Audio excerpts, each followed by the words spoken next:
สบายดีเนาะมื้อนี้ก็มาพอกับท่านหมอสมัยเว้าเรื่องพยาธิแม่ท้องหรือว่ากะฝากมาให้ฟังเนาะแต่ว่าท่านใดที่จะเข้ามาฟังคลิปนี้ก็แนะนำให้กินข้าวซะก่อนเนาะถ้าได้ฟังแล้วมันสิบ่อยากอาหารเนาะสำหรับพยาธิตัวนี้ก็เป็นพยาธิที่บ่มีไผอยากได้และก็บ่มีไผอยากเห็นนั่นแหละเนาะแต่ว่ามันก็หลีกเลี่ยงบ่ได้เกือบว่าหลายๆคนก็มีเนาะและโดยเฉพาะอยู่บ้านเฮานี่ก็พบค่อนข้างหลายกวดไป10คนนี่เจอไปแล้ว9คนเนาะ พยาธิแม่ท้องนี่ก็มีหลากหลายชนิดเนาะแต่ว่ามันจะจัดแบ่งออกเป็นกลุ่มเนาะก็คือกลุ่มที่1ก็คือประเภทเขาเอิ้นประเภทแม่ท้องกลมเนาะมีหลายชนิดเนาะแต่ว่าอาการแต่ละชนิดก็จะแตกต่างกันเพราะฉะนั้นในนี้ก็สิมาเว้าคร่าวๆพอให้เฮารู้วิธีป้องกันเนาะเพราะว่าคันสิเว้าหลายๆแต่ละชนิดนี่มันก็คือสิเป็นไปได้ยากเนาะแต่ว่าสิพยายามอัดคลิปแต่ละอย่างลงมาเว้าสู่ฟังเนาะ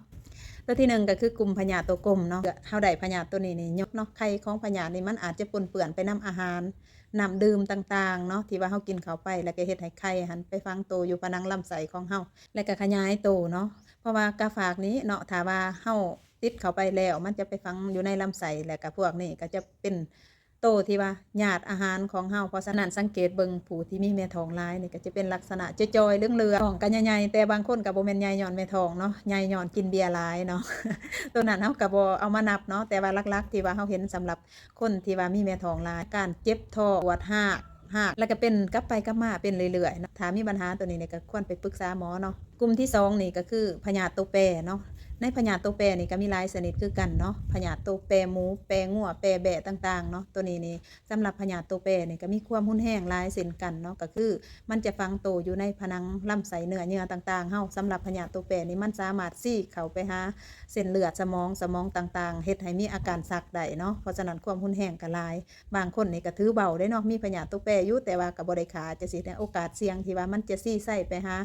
สมองเฮาหันค่อนข้างสูงเนาะระยะผ่านมานี่เฮาก็เคยเจอเนาะนำคนไข้ที่ว่ามากวดแล้วมีอาการ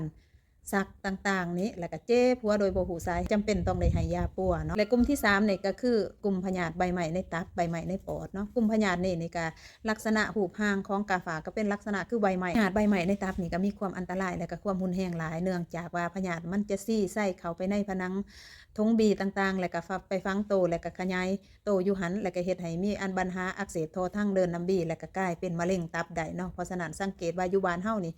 มะเร็งตับนี่ค่อนข้างหลายแต่บางครั้งก็บ่รู้สาเหตุบ่มีไวรัสต่างๆแต่ก็สามารถเป็นได้เนาะต่อมาก็คือใบใหม่ในปอดเนาะ ใบใหม่ในปอดนี่ก็เช่นเดียวกันเนาะเสือพยาธินี่ก็จะซี้ไส้เขาผนังลำไส้ต่างๆขึ้นไปหาปอดต่างๆเนาะเฮ็ดให้คนเจ็บหันมีอาการลักษณะไอหุ่นแห้งไอลักษณะมีเลือดปนคล้ายๆกับวัณโรคแต่ที่จริงแล้วเป็นพยาธิใบใหม่ในปอดตัวนี้ก็มีความอันตรายหลายฉะนั้นถ้าว่าหากเฮามีอาการบ่แน่ใจว่าตัวเองเป็นพยาธิหยังก็แนะนำให้ไปกวดอยู่ห้องหมอแหละเนาะหรือว่าไปกวดอยู่สถานที่บริการที่ว่าเพิ่นสามารถให้การปิ่นปัวเฮาได้เพื่อป้องกันผลที่จะตามมาก็บ่แนะนำให้เฮาไปซื้อยากินเองดอกเนาะเพราะว่าถ้าเฮาไปซื้อยากินเองเนี่ยเฮาก็บ่แม่นหมอเนาะบ่ฮู้ว่าเฮาเป็นกาฝากชนิดใดและมันจะฆ่าด้วยยาชนิดใดเนาะแล้วเฮาจะกินได้จักวันเนาะเพราะฉะนั้นดีแท้แม่นก็ไปกวดนำท่านหมอแล้วให้หมอเป็นผู้วางยาให้เฮากินแล้วก็แนะนำให้เฮาคักแน่เพื่อหลีกเลี่ยงผลข้างเคียงต่างๆและก็เพื่อผลประโยชน์ของคนเจ็บเนาะสำหรับคลิปนี้ก็สิมาแนะนำให้ฟังสั้นๆขึ้นแนวหน้าอย่าลืมส่งกำลังใจให้ท่านหมอสมหมายเด้อกดไลค์กดติดตามกดแชร์ได้เด้อเพื่อแจ้งเตือนคลิปใหม่ๆมื้อหน้าก็สิมาเว้าละเอียดแต่ละชนิดมาให้ฟังเนาะว่าแต่ละชนิดนี่รูปร่างลักษณะมันเป็นจังไดเนาะและอาการเป็นจังไดแล้วก็ถ้าว่าเฮามีอาการจังซี่แล้วเฮาสิเฮ็ดแนวใดเนาะ